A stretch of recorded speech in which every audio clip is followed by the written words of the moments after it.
Good morning Maharashtra. नमस्कार, मी निकिता पाटील आणि आपण पाहताय TV9 मराठी. या बुलेटिनच्या सुरुवातीला काही महत्त्वाच्या घडामोडी आपण सविस्तरपणे सुरुवातीला जाणून घेऊया. बारामतीमध्ये आज शिंदे, फडणवीस, अजित पवार आणि शरद पवार एकाच मंचावर येणार आहेत. बारामतीमध्ये आज नमो महारोजगार मेळावा आयोजित करण्यात आलाय आणि या नमो महारोजगार मेळाव्यानिमित्त मुख्यमंत्री पहिल्यांदाच बारामतीमध्ये येत आहेत. बारामतीतील विद्याप्रतिष्ठानच्या मैदानावर या कार्यक्रमाचं आयोजन करण्यात आलंय. लोकसभा निवडणुकीच्या पार्श्वभूमीवर मुख्यमंत्री आणि दोन्ही उपमुख्यमंत्री नेमकं काय बोलणार याकडे लक्ष असेल.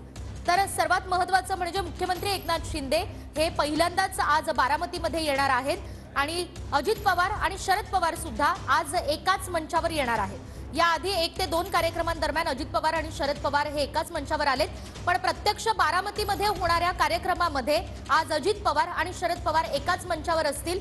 मुख्यमंत्री, दोन्ही उपमुख्यमंत्री आणि शरद पवार आपल्या भाषणादरम्यान आज नेमकं काय बोलणार ते बघणं महत्त्वाचं असणार आहे.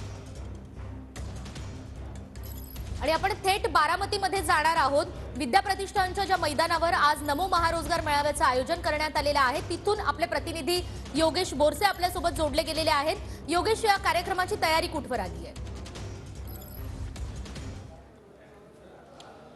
निकिता, कार्यक्रमाची तयारी पूर्ण झालेली आहे. मी आता नमो महारोजगार मेळाव्याच्या या मंचावरती आहे आणि आपण पाहू शकतो ही आसन व्यवस्था या ठिकाणी करण्यात आलेली आहे. शरद पवार यांचा सुद्धा या ठिकाणी फलक लावण्यात आलेला आहे.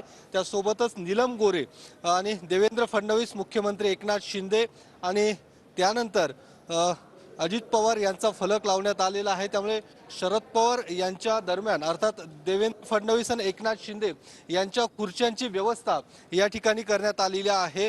शरद पवार या कार्यक्रमाला उपस्थित राहतील हे जवळपास आता निश्चित आहे, कारण ज्या पद्धतीने कार्यक्रम पत्रिकेमधून सुरुवातीला शरद पवार यांचं नाव वगळण्यात आलं होतं, नंतर मात्र दुरुस्ती करून शरद पवारांचं नाव यामध्ये समाविष्ट करण्यात आलेलं आहे. आणि आत्ता जी काही आसन व्यवस्था या ठिकाणी करण्यात आलेली आहे, आपण पाहू शकतो ही जी काही व्यवस्था आहे ती अर्थातच शरद पवारांची ही या ठिकाणी ही आसन व्यवस्था असणार आहे.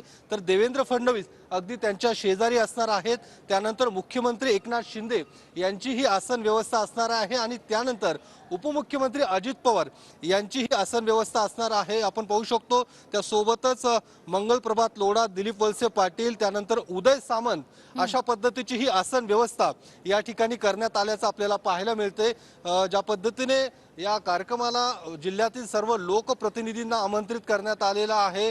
खासदार सुप्रिया सुळे, अमोल कोल्हे यांना सुद्धा या ठिकाणी आमंत्रित करण्यात आलेलं आहे. मात्र सुप्रिया सुळे, अमोल कोल्हे या कार्यक्रमाला उपस्थित राहणार का हे बघणं महत्त्वाचं असणार आहे. भव्य असा हा मंडप या ठिकाणी करण्यात आलेला आहे. मात्र शरद पवारांनी कुठेतरी अजित पवारांच्या शेजारी बसणं किंवा या ठिकाणी शेजारी येणं टाळलं अशा पद्धतीचं एकूण चर्चा या निमित्ताने आता सुरू झालेली आहे. आपण पाहू शकतो ही अशा पद्धतीची ही आसन व्यवस्था आज या ठिकाणी करण्यात आलेली आहे आणि शरद पवारांनी सुद्धा या कार्यक्रमाला मी येणार अशा पद्धतीचं एकूण आश्वासित केलेलं आहे. कारण काल जिल्हाधिकाऱ्यांनी स्वतः शरद पवारांशी संवाद साधला होता आणि त्यानंतर ते आजच्या या कार्यक्रमाला उपस्थित राहतील अशा पद्धतीची माहिती आता मिळते आणि त्यामुळे ही आसन व्यवस्था आता या पद्धतीची या ठिकाणी करण्यात आल्याचं आपल्याला पाहायला मिळतंय. भव्य असा मंडप असणार आहे. हजारो तरुण, साधारणतः 5 जिल्ह्यांमध्ये तरुण आज या कार्यक्रमात